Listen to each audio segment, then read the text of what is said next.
Masimba kita kapango. Thank you, Lord. Have a blessed Sunday, everyone. Hello mga kapango, it's me, Luna. Welcome to my vlog. Nagabiyahe kita kapango pakadto sa simbahan, so magyan naton ang tabok suba Jollibee. Then ang skinita dira pasulod kapango, amo na siya ang pasulod sa amon nga boarding house.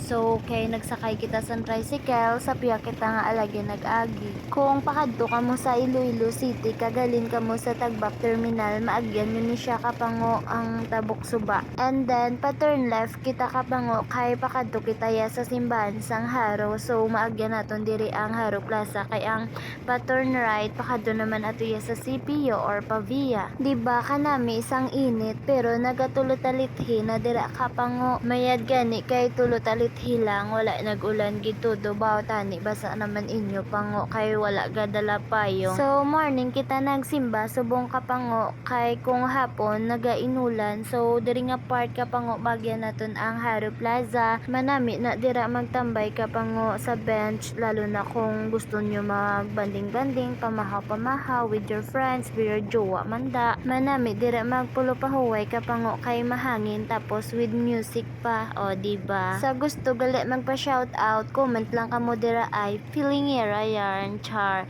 Pa-comment ko dabi kapango kung taga diin kamo, agud mabalaan ko kung diin nagalabot ang akon nga video. Kag para ma-shout out ko man kamo. Fast forward ar nakita sa simbahan kapango sa Haro Cathedral. Balaan ko familiar na kamo diri kapango kay every Sunday gina-vlog naton ni nga simbahan. So masulod na kita kapango, timing lang aton nga pag-abot kay amo pa lang maumpisa ang misa.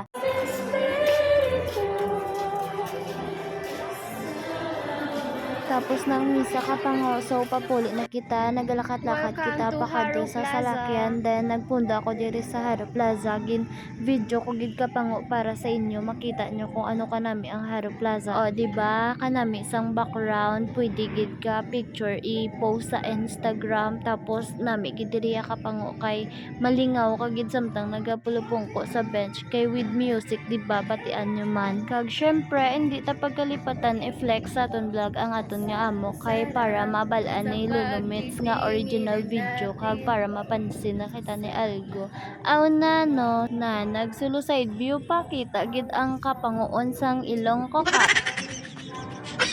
Asus, nagadlaw man ng isa ka pango. O, naigo naman nagalantaw sa akong vlog nga pango. Char, eme. After 10 minutes ka pango nga pagsakay naton sa minibus, wala na ko ka video kay di aircon. Galingin-lingin ang akon nga ulo. So, nagkadto ko diri sa karinderya. Nagbakal ako sang utan nga munggo. Kag 15 pesos nga rice. So, manyaga kita ka pango. Hasta na lang diri. Thank you for watching. Bye. Jesus loves you. Mwah. See you on my next vlog.